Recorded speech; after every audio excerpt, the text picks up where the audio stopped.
할렐루야, 반갑습니다. 네, 우리 좌우에 계신 분들과 인사 나누겠습니다. 반갑습니다. 잘 나오셨습니다. 네, 수요일 날 이 시간이 기대가 됩니다.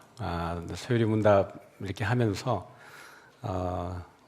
신앙의 기초를 저희들이 이렇게 하나하나 이렇게 쌓아간다는 것이 얼마나 귀한지 몰라요. 그 신학교 다닐 때 그 동네가 아주 가난한 동네였습니다. 그래서 자취할 때 블럭으로 지어진 그 집인데요.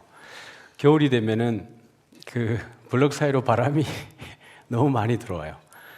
누워 있으면 방바닥은 막 뜨거운데 이불 위에는 코가 시릴 정도로 추워가지고 그럼 이제 기름값은 한없이 나가고 추위는 계속 오고 그 틈을 좀 이렇게 주인이 메워주면 좋겠는데 그걸 안 메워주더라고요. 이 교리가 그런 것 같아요. 우리가 신앙생활을 하면은 우리가 뭔가 많이 갖추고 있는 것 같고 다 아는 것 같지만 교리를 준비하는 제 입장에서도 보면은 이 교리가 얼마나 중요한가, 또 저에게도 이 교리가 도움이 되는데 여러분에게도 아마 큰 도움이 되리라고 생각을 합니다. 주일날 삼위일체 여러분 복습하셨죠? 여러분은 복습하신 겁니다. 우리 수요일날 삼위일체를 여러분 자세히 들으셨고 또 주일날 들었는데 두 번 들으니까 좀 낫죠? 그래서 여러분들이 한 번 더 들어보시고 그렇게 들을 수 있는 어쨌든 그 영상이 있다는 것만으로도 여러분에게는 큰 위로가 됩니다. 왜냐하면은 모르면 또 들어볼 수 있고 확인할 수 있으니까요. 오늘도 이제 저희들이 진도를 한번 나가보도록 하죠. 오늘은 13번째 질문입니다. 질문으로는 13번째인데 제가 한번 질문을 읽어보겠습니다. 우리의 시조는 창조함을 받은 본 지위에 그대로 있었습니까? 가 이제 질문인데 여러분 어떻게 생각하세요? Yes or no? 그대로 있었습니까? 아닙니까? 아닌 것 같죠? 같이 한번 읽어보시겠습니다. 시작. 우리의 시조는 임의대로 자유를 행사하여 하나님께 죄를 범함으로 창조함을 받은 본 지위에서 타락하였습니다. 우리의 시조는 임의대로 자유를 행사하여 하나님께 죄를 범함으로 창조함을 받은 본 지위에서 타락했다. 이렇게 이야기하고 있습니다. 그러면 임의대로 자유를 행사한다는 것은 어떤 의미인지를 좀 보면 좋겠습니다. 임의대로 말 그대로 자기 마음대로라고 생각할 수 있는데 조금 더 체계적으로 이 부분들을 좀 살펴보면은 첫 번째 한번 읽어볼까요? 반가로 1번 시작. 진정한 선택권이 있었다. 하나님은 우리를 지으셨을 때에 아담과 하와에게 참된 자유의지를 주신 겁니다.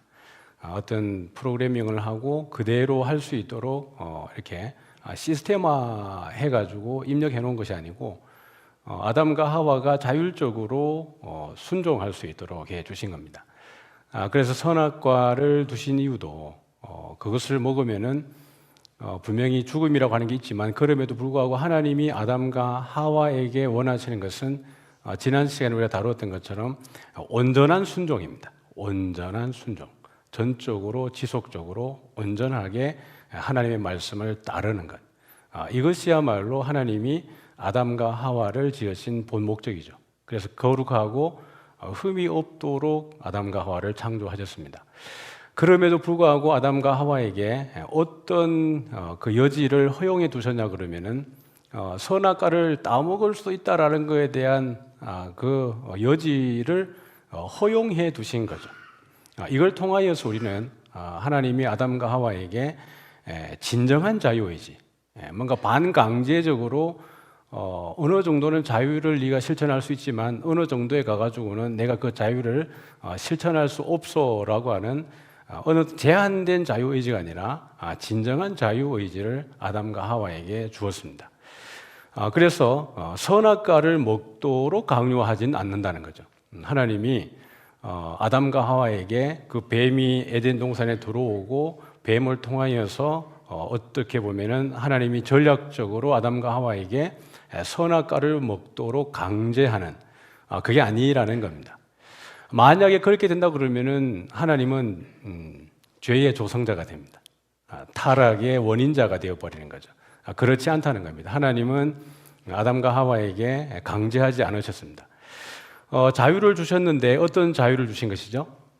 세 번째 보니까 뭐죠? 읽어볼까요? 예, 책임이 따르는 자유. 여러분들이 이렇게 메모해 두시고 이런 그 워딩은 여러분들의 입에서 이게 자연스럽게 나올 수 있도록 많이 말을 하는 것이 유익이 있습니다. 사랑방 모임 할 때도 그러하고 또 여러분 자녀들에게도 그러하고 또 신앙생활의 기초를 이렇게 다지는 이들에게 이야기할 때 이런 신학적인 용어들을 여러분들이 입에서 자유롭게 이렇게 말할 수 있는 것은 상당히 큰 유익입니다. 그래서 여러분들이 듣고 귀로만 흘리지 말고 대화를 통해 가지고 이런 말들을 자꾸 말해보는 것은 여러분들에게 큰 유익이 있고 그러는 사이에 여러분도 모르게 많은 지식이 기둥같이 이렇게 세워져 가는 것을 이제 경험하게 되니까요. 책임이 따르는 자유입니다. 자유를 무제한적으로 진정한 자유의지를 주셨지만은 그러나 그 진정한 자유의지 속에 함께 하나님이 부여하신 것이 뭐냐 그러면은 책임입니다. 그래서 죄를 짓게 되어졌을 때에 그 죄에 대한 책임을 다른 게 뭐라 그러죠? 죄책이라고 얘기합니다. 죄에 대한 책임감. 그래서 여기 보면은 이 죄에 대한 책임감으로 주어지는 것이 그에 따른 이제 의무들 또 형벌 이런 부분들이 뒤에 따라 나오게 되겠죠. 네 번째는 한번 같이 읽어볼까요? 의지적인 결정이었습니다. 하나님께서 임의대로 그 아담과 하와에게 행할 수 있는 진정한 자유를 주셨는데 선악과를 먹을 때에 아담과 하와가 몰라서 모르고 먹은 게 아닙니다. 이 선악과의 정체를 모르고 있다가 뱀에 의해서 처음으로 이 정체를 알게 되어지고 먹은 게 아니고 선악과의 정체를 하나님으로부터 직접 들었습니다. 그러니까 무지한 가운데에서 이걸 먹은 것이 아니라 본인의 의지와 알면서도 내린 결정이었다라는 것이 중요한 것이죠. 이것을 통해서 우리가 볼 수 있는 것은 하나님이 우리에게 어떤 자유를 주셨다고요? 진정한 자유의지를 주신 것입니다. 그러면은 이것이 그냥 에덴 동산에서만 우리에게 진정한 자유를 주신 것이 아니고 여러분이 살아가는 일상에서도 하나님이 진정한 자유의지를 준 줄 믿으시기 바랍니다. 여러분이 보이는 대로 또 느끼는 대로 여러분들이 선택할 수 있습니다. 그런 진정한 자유의지가 지금 우리에게도 있는데 그것은 어떻게 보면은 자유의지가 주어졌지만 거기에는 무엇이 따르는 거죠? 책임이 따르는 것입니다. 우리에게는 수많은 선악과들이 매일매일 우리의 눈앞에 놓여져 있습니다. 그러나 하나님이 그런 수많은 선악과를 우리 앞에 그냥 두시기로 허용하시는 이유는 그런 가운데에도 우리를 통해서 진정한 하나님께 순종하는 우리를 주님께서 보기를 원하시는 줄 믿습니다. 성령의 내주하심을 통해서 우리가 죄와 싸우되 피 흘리기까지 싸워내고 우리 힘으로 할 수 없는 것을 늘 주님에게 의지하는 그것을 주님은 원하시는 거죠. 그러면 한번 뒤에 정리된 부분 한번 읽어보도록 하겠습니다. 시작. 그러므로 죄에 대한 책임은 인간에게 있다.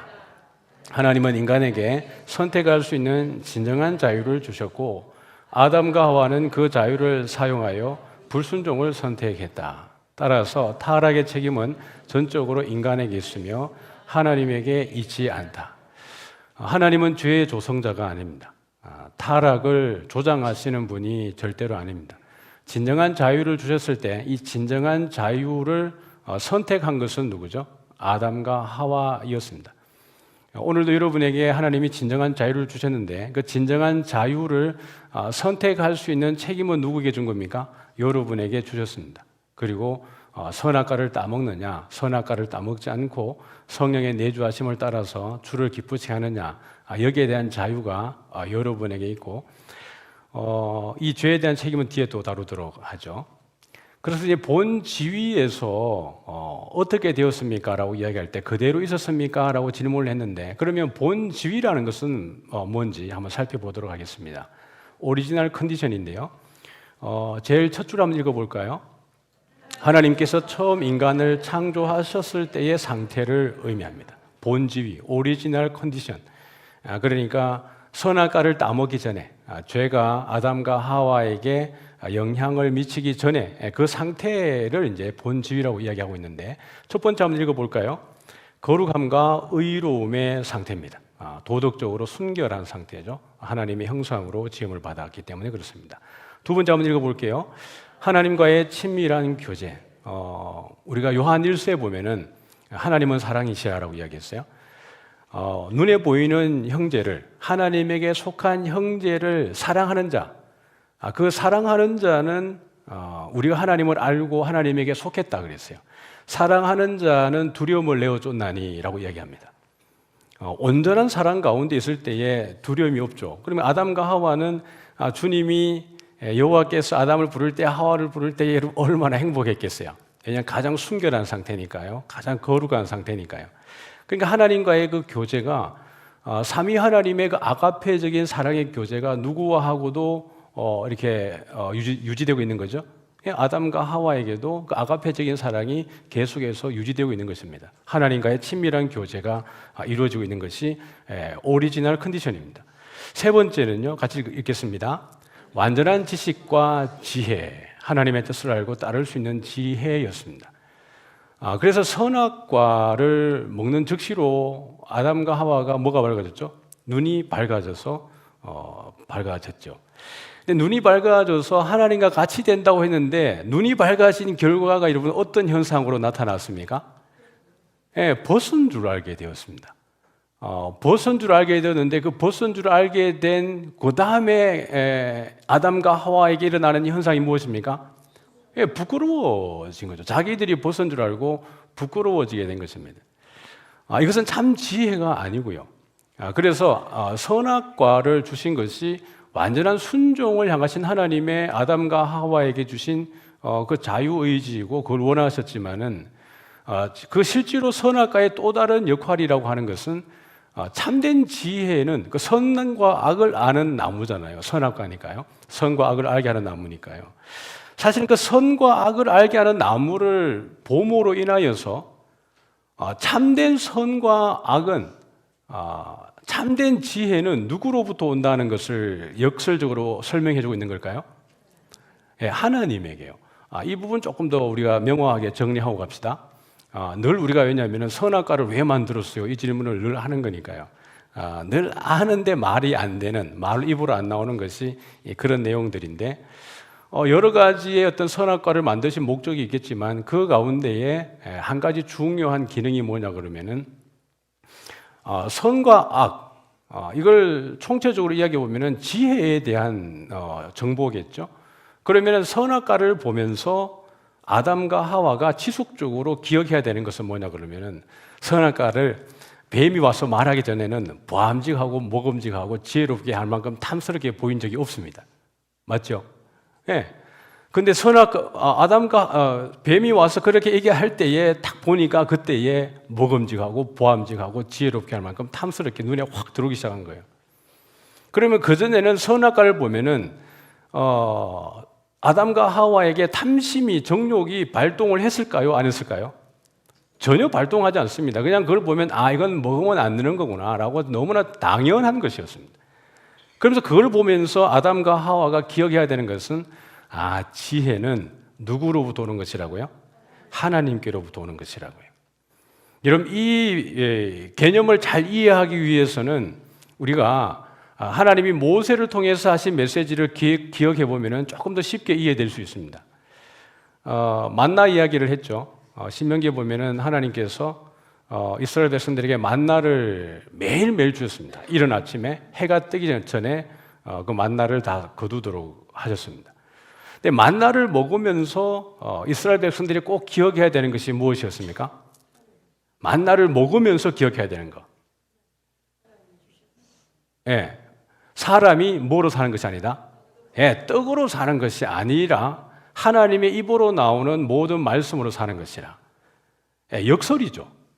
먹는 것을 주시면서 하는 이야기가 먹는 것으로 사는 게 아니고 하나님의 입에서 나오는 말씀으로 사는 것이라고 늘 되뇌이게 하는 것입니다. 그러니 예수님께서 주기도문에서 우리에게 일용할 양식을 주옵시고 라고 할 때 이 일용할 양식은 단순히 먹는 문제를 말하는 게 아닙니다. 매일매일 우리가 주 안에서 생명의 말씀으로 살게 하옵소서라고 하는 의미가 그 가운데 있는 것이에요. 그러니까 이 선악과도 어떤 의미죠? 완전한 지혜와 지식은 하나님께로부터 온다라는 거죠. 그러니까 아담과 하와는 선악과를 따먹기 전에 그들의 상태가 뭐죠? 완전한 지식과 지혜를 누리고 살았던 겁니다. 늘 하나님에게 완전한 순종을 하면서 말이죠. 네 번째는 무엇입니까? 축복받은 환경이에요. 에덴 동산이라고 하는 완벽한 환경이죠. 거기에 딱 무엇만 빼면 돼요? 선악과만 빼면 돼요. 선악과만 빼면 됩니다. 그럼 다시 한번 우리가 정리해 보죠. 그럼 하나님께서 죄를 지을 수 있는 가능성이잖아요. 그 선악과라고 하는 것은 죄를 지을 수 있는 가능성을 허용해 두신 이유가 뭐라 그랬습니까? 제가 여기서 많이 얘기했기 때문에 이제 여러분들이 조금 이제 말씀하실 수 있습니다. 죄를 지을 수 있는 가능성을 하나님이 허용해 두시는 이유. 맞아요. 여러분들이 이렇게 소리를 낼 수 있다는 것만으로도 대단한 겁니다. 제가 정확한 워딩을 들을 수 없었지만 분명히 제가 원하는 대답을 하셨을 겁니다. 죄를 지을 수 있는 가능성을 허용해 두시는 이유는 그것조차도 하나님에게는 무엇이기 때문입니까? 선이기 때문에 그렇습니다. 이게 대단한 거죠. 이걸 여러분 생각해낼 수 있다는 것은 대단한 겁니다.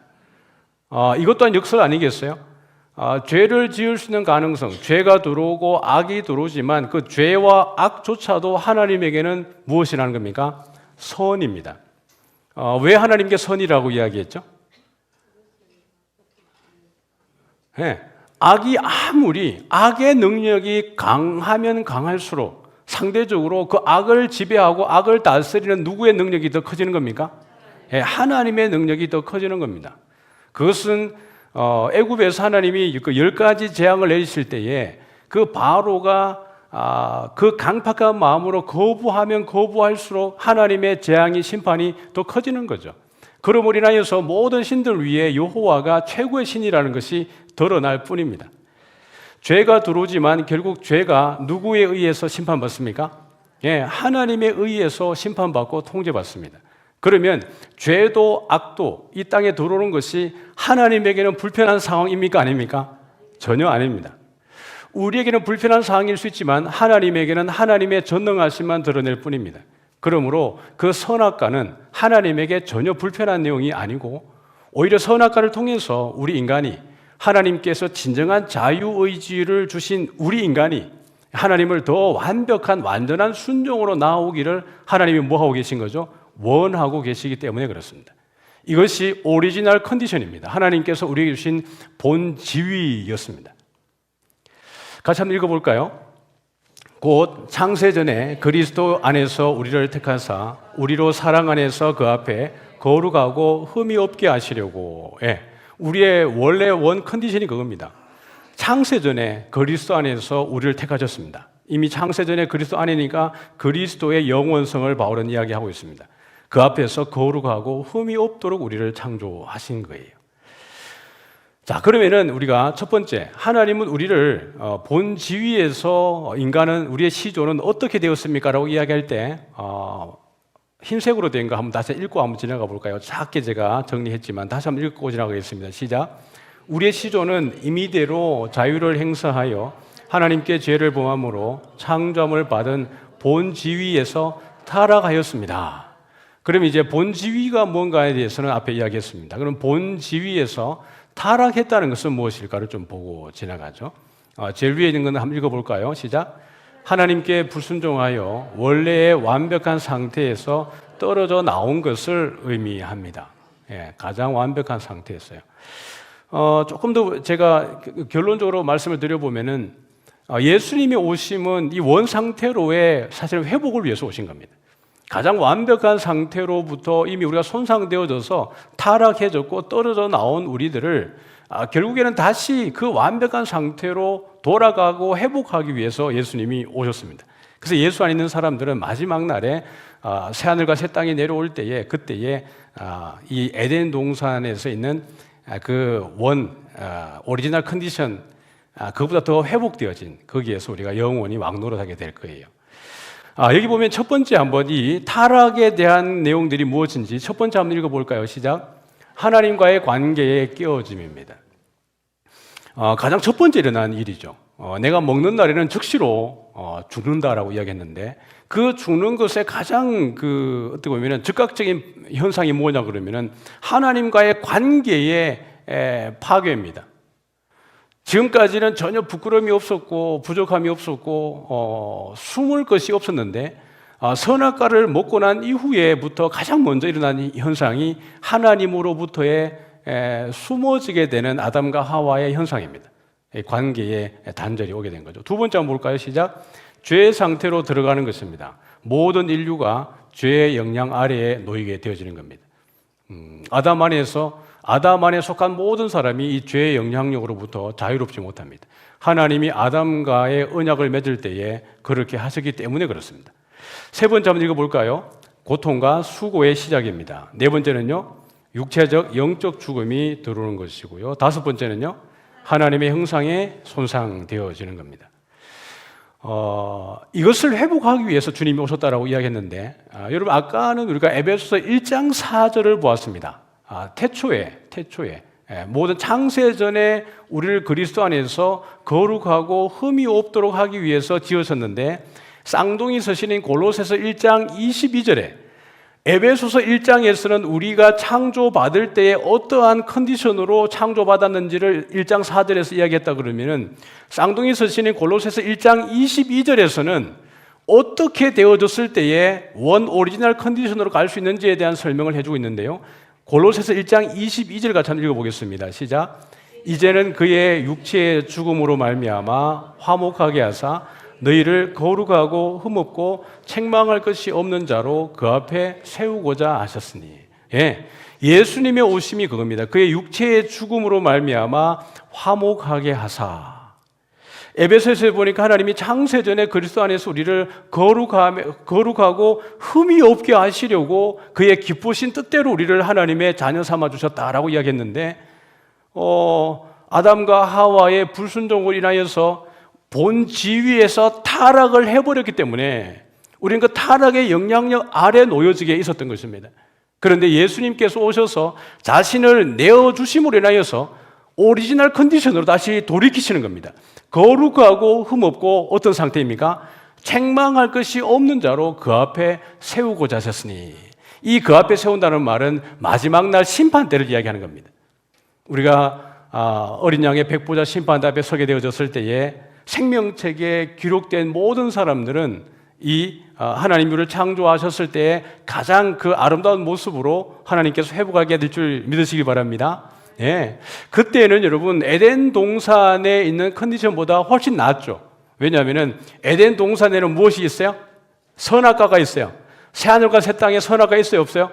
없어요. 예수님이 오셔서 그 선악과를 이제는 더 이상은 없이 하시는 겁니다. 그래서 새하늘과 새 땅, 새 예루살렘 가운데에서는 한번 따라해 볼까요? 죄를 지을 가능성이 없어진다. 그래서 처음 하늘과 처음 땅과 처음 바다가 사라지는 이유가 거기에 있습니다. 처음 하늘, 처음 바다, 처음 땅. 그러니까 이게 사라진다 그러니까 사람들은 이 지구가 사라지는 줄 알아요. 요한계시록에서는 그 얘기하는 게 아닙니다. 이 지구가 사라진다는 말을 하는 게 아니고, 요한계시록 10장부터 13장까지 가보면은 하늘에서 용이 내려오고요, 하늘에서 용이 내려오고 바다와 땅에서 짐승이 올라와요. 이게 어떤 상태냐 그러면은 하나님과의 전쟁에서 내쫓김을 당한 용을 따르는 짐승들의 출몰이 어디 있어요? 공중 것에 잡은 자가 용 아니겠어요? 사탄이잖아요. 그 사탄의 졸개가 바다와 땅 가운데에서 올라오는 거예요. 그러므로 처음 하늘과 처음 땅과 처음 바다가 사라진다는 것은 악의 출몰이 모든 것이 사라진다는 얘기입니다. 그 악은 심판받아 버린 것이고 더 이상 우리가 죄의 영향력 아래에 놓이지 않는다는 뜻입니다. 그것을 위해서 누가 오신 거죠? 그리스도가 오신 것입니다. 자, 본 지위에 타락한 결과가 무엇이냐 그러면은 우리가 창세기 3장에 있는 내용이지만은 보니까 그 여자가 나무를 본즉이라고 이야기합니다. 먹음직하고 보암직하고 지혜롭게 할 만큼 탐스러운 나무인지라 그 열매를 어떻게 했죠? 따먹어 버렸습니다. 그것만 먹은 게 아니라 아담에게도 그것을 주니까 아담도 그걸 어떻게 하죠? 먹었어요. 먹는 즉시로 그들의 눈이 밝아져서 자기들이 어떤 상태인 줄 알게 되었죠? 벗은 줄 알게 되어진 겁니다. 여기 그들의 눈이 밝아졌다라고 이야기하는 것은 참 지혜를 알았다는 것이 아니고 부분적인 지혜밖에는 모르게 된 거죠. 오히려 하나님을 순종할 때는 하나님으로부터 직접 나오는 지혜니까 그 지혜가 가장 완벽한 겁니다. 맞죠? 맞습니다. 그런데 하나님과의 관계가 단절되어져 버리면은 참된 지혜의 통로가 어떻게 된 겁니까? 막혀버렸어요. 근데 선악과를 먹음으로 인해서 주어지는 그 지혜는 부분적인 지혜입니다.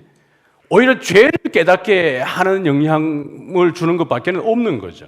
그러다 보니까 눈이 밝아진 그 결과가 뭐냐 그러면 자기들의 벗은과 수치와 죄를 깨닫게 된 것입니다. 그렇게 되어져서 그들이 어떻게 됩니까? 누구의 낯을 피해요? 하나님의 낯을 피하여서 하나님이 동산에 거니시면서 아담아라고 이야기할 때 그들은 어떤 상태입니까? 숨어버리는 것입니다. 여러분, 이것은 그냥 아담의 상태가 아니고 우리들에게도 똑같습니다. 여러분이 경건하면 더 경건할수록 말이죠, 하나님하고 더 친밀한 교제를 가지고 있으면 가지고 있을수록 여러분들이 죄를 지었을 때에 여러분이 갖는 모습은 아담과 하와의 모습과 다르지 않습니다. 하나님의 낯을 배우기가 두렵고 숨으려고 하는 것이죠. 그래서 요한 1서에 보면은 요한이 그런 메시지를 주는 겁니다. 하나님은 미쁘시고 의로우사 우리가 모든 죄를 자백하면 하나님은 그 모든 불의에서 우리를 어떻게 합니까? 깨끗하게 하시느니라.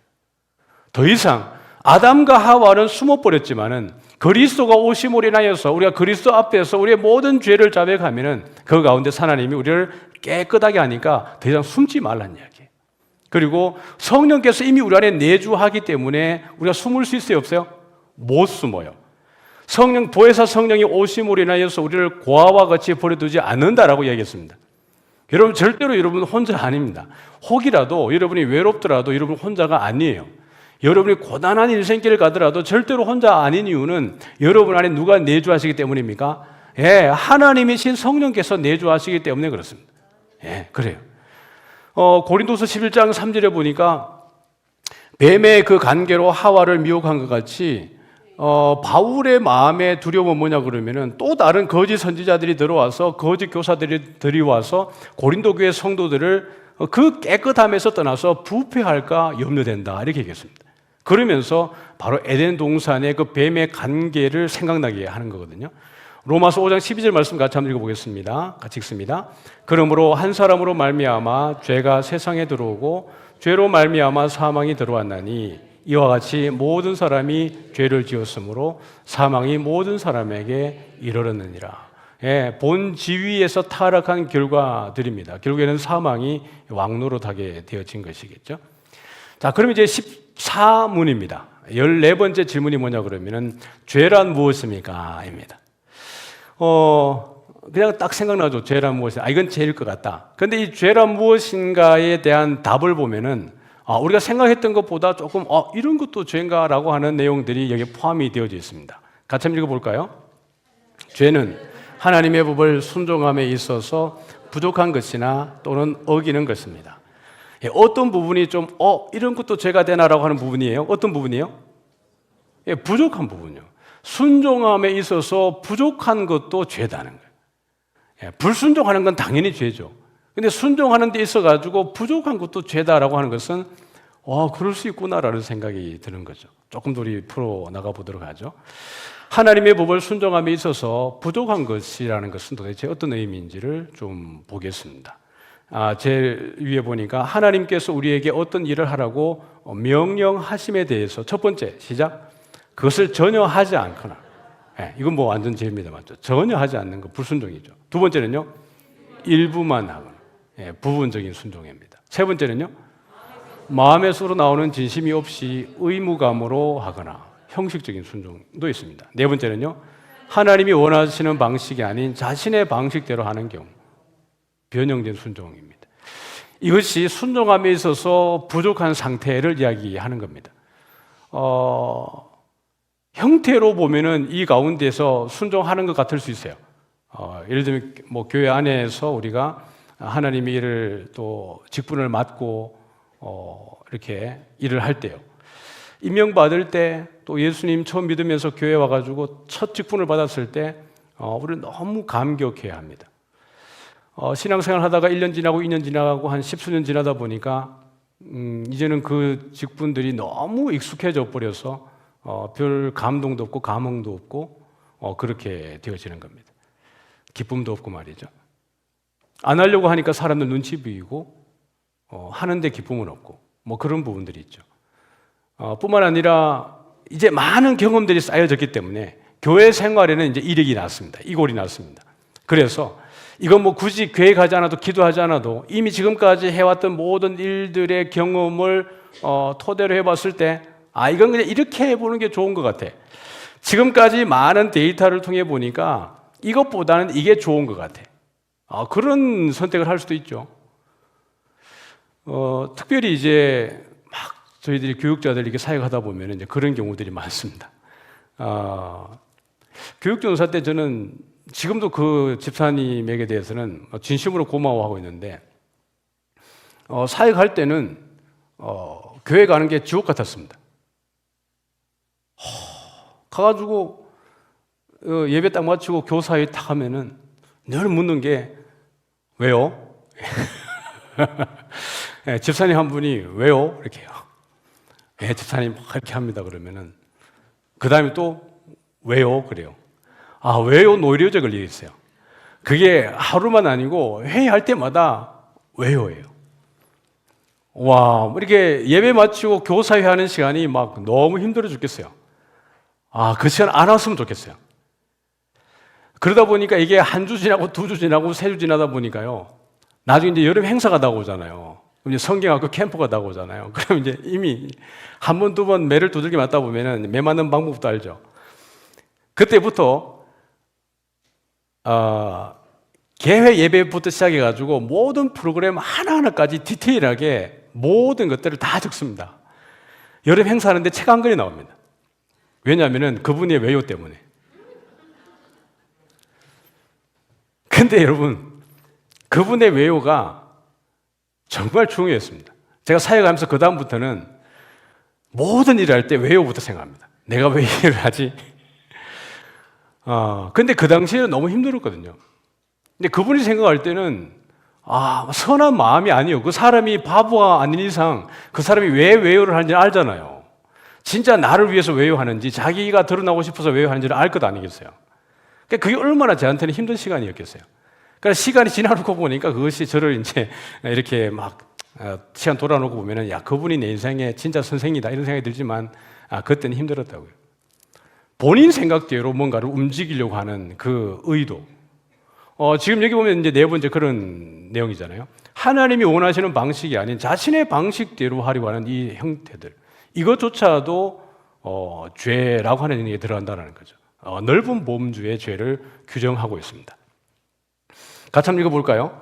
순종함에 있어 부족한 것은 단순히 무언가를 하지 않는 것뿐만 아니라 올바른 마음과 태도로부터 하지 않는 것도 포함된다.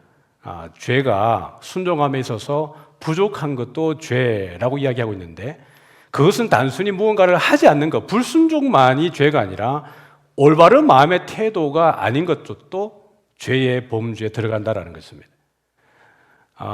그러니까 합력하여 선을 이루는 것이거든요. 그러니까 우리가 항상 어떤 일을 하다 보면은 기도를 하는 이유가 그거잖아요. 내 뜻을 고집하지 않기 위해서 기도하는 것 아니겠어요? 그래서 우리가 함께 기도하다 보면은 나를 내려놓을 수도 있고 또 내가 내려놓아도 일이 되는구나. 그래서 여러분들 이제 어떻게 보면은 본인 고집이 조금 강하신 분들은 그냥 얘기하지 말아 보세요. 예를 들면은 교사회를 하든지 무슨 회의를 하든지 얘기를 하지 말아 보세요. 일이 잘 돌아갈 겁니다.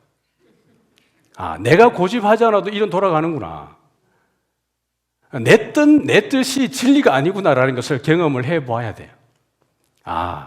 내가 말하지 않아도 하나님의 일은 누가 하는 겁니까? 진짜 하나님이 하세요. 그래서 내가 이 말을 함으로 인해 가지고 이 일들이 관철되지 않을 때 내가 상처받는 일들이 생겨지는데 내가 기도함으로 인해서 오히려 다른 사람들을 지지해 줌으로 인해서 내 마음이 더 기뻐지는 것들을 경험하게 되어지는 거죠. 같이 한번 읽어보겠습니다. 내가 보는 것은 사람과 같지 아니하니 사람은 외모를 보거니와 나 여호와는 중심을 보느니라 하시더라. 하나님은 우리의 중심을 보시는 거죠. 의도를 다 알아요. 왜요? 라고 묻는지를 주님이 안다고요. 정말 이 공동체를 사랑하고 정말 전사님을 사랑해가지고 왜요? 라고 하는지 아니면 전사님 내 말 들어야 돼요 라고 하는 의도에서 왜요? 라고 하는지 주님은 아신다니까요. 내가 주님 앞에 일을 할 때에 어떤 의도와 어떤 준비로 하는지를 주님이 다 아시는 것입니다. 왜요? 우리 안에 성령께서 내주하시기 때문에 그렇습니다. 내 안에 계신 성령은 어떤 영향력이 아니라고요. 하나님이신 그가 우리 안에 있는 줄 믿으시기 바랍니다. 그러니까 여러분, 우리가 죽어지는 것이 참 사는 길입니다. 같이 읽어보겠습니다. 시작. 죄는 관계적 측면에서 볼 때 단순한 규칙 위반이 아닌 하나님과의 관계의 단절과 언약 관계의 파괴의 결과를 가져왔습니다. 그래서 여러분들이 우리 공동체 가운데도 이렇게 하면서 우리들의 어떤 낮아짐으로 우리의 섬김으로 인해서 항상 우리가 하나님이 원하시는 것은 샬롬입니다. 하나님의 교제 방식, 하나님이 삼위 하나님이죠. 우리가 이번 주에 삼위일체 했는데 삼위 하나님의 교제 방식은 뭐냐 그러면은 한번 따라해 볼까요? 사랑이다. 삼위 하나님의 교제 방식은 사랑입니다. 그 사랑이 어떤 사랑이에요? 아가페예요. 그게 아가페입니다. 그래서 삼위 하나님 안에서는 억지가 없습니다. 항상 자원하는 것이고 그 안에 항상 샬롬이 있는 이유가 바로 그것이에요. 그래서 우리가 섬기는 이 그 필드에서 여러분 공동체 가운데에서 항상 우리가 뭘 추구해야 됩니까? 샬롬을 추구하는 겁니다. 내가 이 이야기를 해가지고 우리 공동체가 이 무리가 우리 사랑방이 샬롬이 되는가? 샬롬을 바라봐야 되는 겁니다. 뭔가 이런 이야기를 했는데 분위기가 조금 불편해요. 그러면은 조금 침묵하셔도 괜찮습니다. 누군가를 더 세워줬을 때 우리가 더 기뻐하는구나. 그러면은 그분을 더 기뻐하게 세우는 것이 주님도 기뻐하는 것이겠죠. 자, 12문에, 지난 시간에 한 겁니다. 12문에 12번째 질문에 이것이었습니다. 사람이 창조함을 받은 본 지위에 있을 때 하나님께서 그를 향하여 어떤 특별한 섭리를 실행하셨습니까? 답을 한번 읽어볼까요? 하나님께서는 사람을 창조하신 후에 완전한 순종을 조건으로 삼아 그와 생명의 언약을 맺으셨으며 그가 선과 악을 알게 하는 나무의 실과를 먹는 것을 사망의 불로 금지하였습니다. 지난주에 한 겁니다. 어떤 특별한 섭리를 우리에게 하나님께서 실행하셨습니까? 본 지위에 있는 우리에게 어떤 것을 전제 조건으로 하신 거죠? 완전한 순종을 조건으로 라고 얘기했습니다. 그러면서 우리에게 생명의 언약과 만약에 그것을 선악과 악을 먹게 되었을 때 뭘 하신 거죠? 사망의 벌을 주셨습니다. 그래서 그것을 먹지 말라고 하는 금지의 법을 주셨는데 그 전제가 뭐냐 그러면은 완전한 순종이었다는 겁니다. 근데 오늘 보니까 하나님께서 우리 본 지위 가운데 우리를 지었는데 우리의 시조가 그 본 지위 가운데 있었습니까? 아니요. 그 본 지위 가운데 있지 않고 타락을 하였다. 이렇게 되어져 있습니다. 지난주에 한 내용인데 다시 한번 우리가 복습을 해보면은 완전한 그러면 순종이란 무엇인가? 같이 한번 읽어볼까요? 시작. 하나님의 뜻과 명령에 대해서 전적으로 지속적으로 온전히 따르는 것. 외적인 행위뿐만 아니라 내적 동기와 마음의 태도까지 포함하는 전인격적인 순종. 이것이라고 했습니다. 근데 오늘 보면은 죄란 무엇인가라고 이야기했을 때 하나님의 말씀에 순종함에 있어서 어떠한 상태요? 부족한 상태. 그 다음에 순종하지 않는 것이 죄라고 이야기했습니다. 근데 하나님이 우리에게 원하시는 것은 완전한 순종이라고 얘기했죠. 우리로서는 완전한 순종을 할 수 있는 능력이 있어요, 없어요? 없다라고 얘기했습니다. 그럼 이 땅에 완전한 순종은 여러분 전혀 없는 것일까요? 이 땅에서 말입니다. 완전한 순종의 본이 있었어요, 없었어요? 있었습니다. 누구였습니까? 예수님이었습니다. 예수님께서 아들이시면서도 고난의 그 순종을 배워서 우리 구원의 근원이 되셨다. 이렇게 얘기했습니다. 그래서 우리가 예수 안에 있는 이유가 그것입니다. 예수님께서 완전한 순종을 이루심으로 인하여서 우리를 그 가운데 구원하실 그 근거를 예수님께서 마련해 두셨습니다. 그래서 골로새서 1장 22절에서 본 것처럼 예수님께서 자기를 화목제물로 내어놓으심으로 인하여서 우리를 거룩하고 흠없고 책망할 것이 없는 상태로 우리를 주님 앞에 세우려고 하시는 것이 예수님의 오심의 목적이었습니다. 우리는 완전한 순종을 할 수 없지만 완전한 순종을 하신 예수님 안에 있음으로 인하여서 의인됨을 누리게 된 줄 믿습니다. 네, 이제 정리 거의 다 됐습니다. 아담 안에 있는 모든 사람들은 어디 있죠? 죄 가운데 있습니다.